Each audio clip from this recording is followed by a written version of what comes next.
Саламатсыздарбы? Сиздер менен кайрадан Назгүл, Окуу Дигитал. Бүгүн биз сиздер менен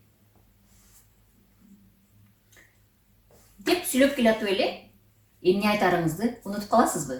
Ооба, баарыбыз деле көп кездешет. Ал үчүн бизге эмне жардам керек?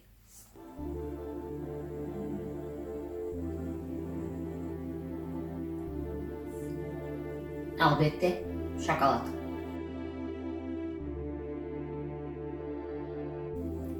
Мына эсиме түштү. Шоколаддын биздин организмибизге тийгизген таасири жөнүндө сөз кылмакчыбыз. Шоколаддын ар кандай түрлөрү болот. Аны кантип билсек болот? Ичиндеги какао канчалык көлөмдө камтылган. Ошого жараша мунун бизге организмибизге тийгизген таасири дагы өзгөчө болот. Кара шоколад деп коебуз, черный шоколад, же болбосо молочный шоколад, сүттүү шоколад деп бөлөбүз көбүнчө. Ак шоколаддары дагы бар, бирок какао кошулгандан кийин бул өңү күрөң түстөгү, кара түстөгү деп айтабыз. Мынакей азыр мен айырмасын көргөзөм. Айырмасы сүрөттө эле көрүнүп турат. Көрүнүп жатабы? Мынакей азыр упаковкасын карайбыз.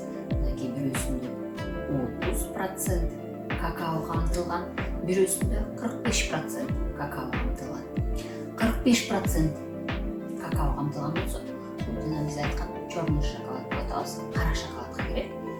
Мунун составында көбүрөөк какаонун бурчактын порошогу кошулган. Мунун таасири башкаларга караганда көбүрөөк болот. Бирок молочный деп айтканыбызда анда деле таасири бар.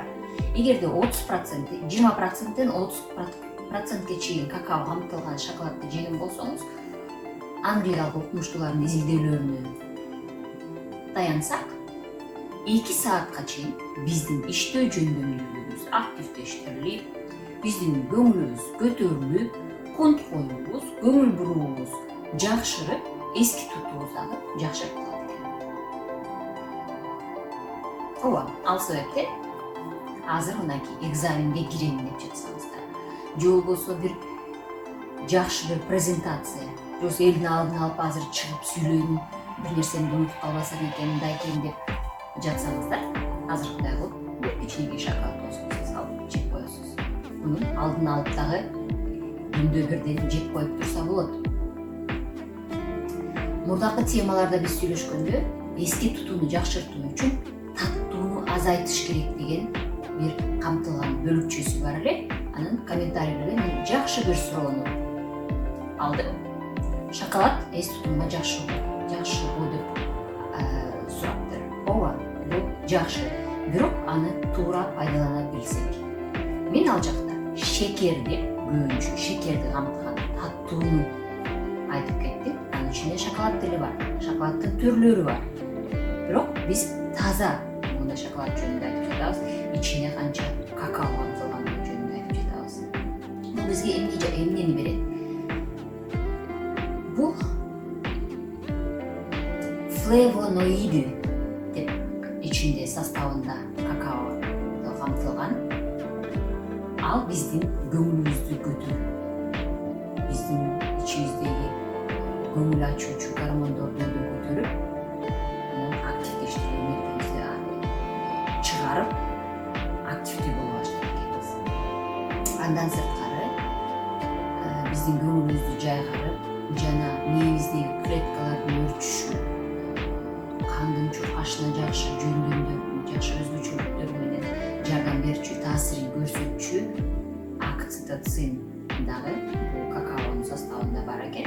Алар биздин көңүлүбүздү көтөрүп, гормондорубуз көтөрүлүп, же болбосо карып кетүүнүн дагы алдын алууга болот экен. Ошол себептен кээде шоколаддан дагы таза шоколад болсо маскада жасап коюшат, клеткалардын карыганына да жардам берет экен.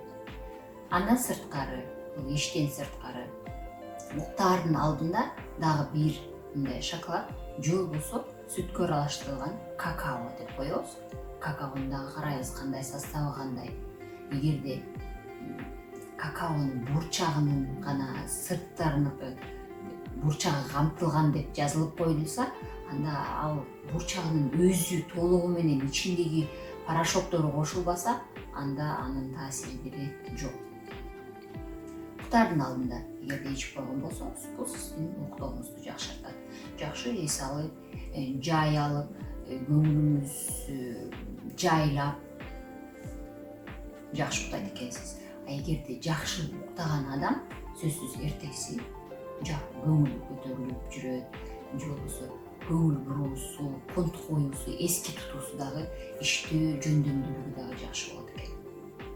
Көбүнчө убакта биз кара адамдардын өзү үчүн шоколаддарды катып алып, башкасы кемпирип отуруп алып, чай ичкендерди көрүп калабыз. Бул дагы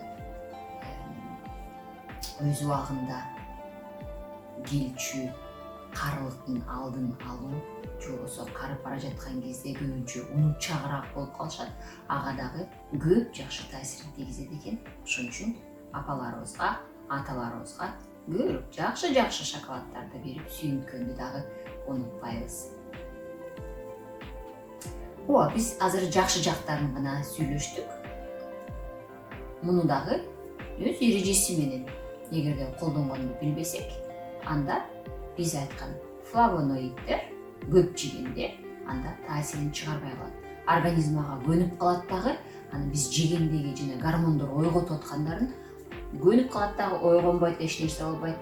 Андан сырт тескерисинче биз деген ушунча бат ачууланып, же болбосо уйку качып, же болбосо аны көп жей берсек, мунун ичинде таттуусу дагы бар. Таттуусу дагы биздин эмебизге, салмагыбызга дагы таасирин тийгизет. Эгерде салмактанып жакшы иштеп, аны жакшы иштөө жөндөмдүүлүктөр деле начарлап кетет. Эми кандай жыйынтыкка келдик? Шоколад биздин жашообузда, же болбосо биздин организмге жакшы гана таасирин тийгизет. Эгерде күнүнө бир кичинекей плитканы, эгерде бул азыркы упаковканын ичинде 100 граммдык шоколад болсо, анын жарымын эле жейбиз бир күндө, 50 грамм максимум. Анан эгерде дайыма күндө бирден жеп тургула деп айтканда эле, күндө эле жей бербейсиң дагы, бир жылдап жебейбиз, болгону 1 ай. Андан кийин тыныгуу жасайбыз. Же болбосо организм көнүп калат. Келгиле, өзүбүздү кичине эркелеттик, жакшы шоколаддардан алып жеп, мээбиздин өртүшүнө жана унутчаактыкты алдын алып, өзүбүзгө кам көрөлүк. Кийинки сабактардан жолукканга чейин сак саламатта туруңуздар.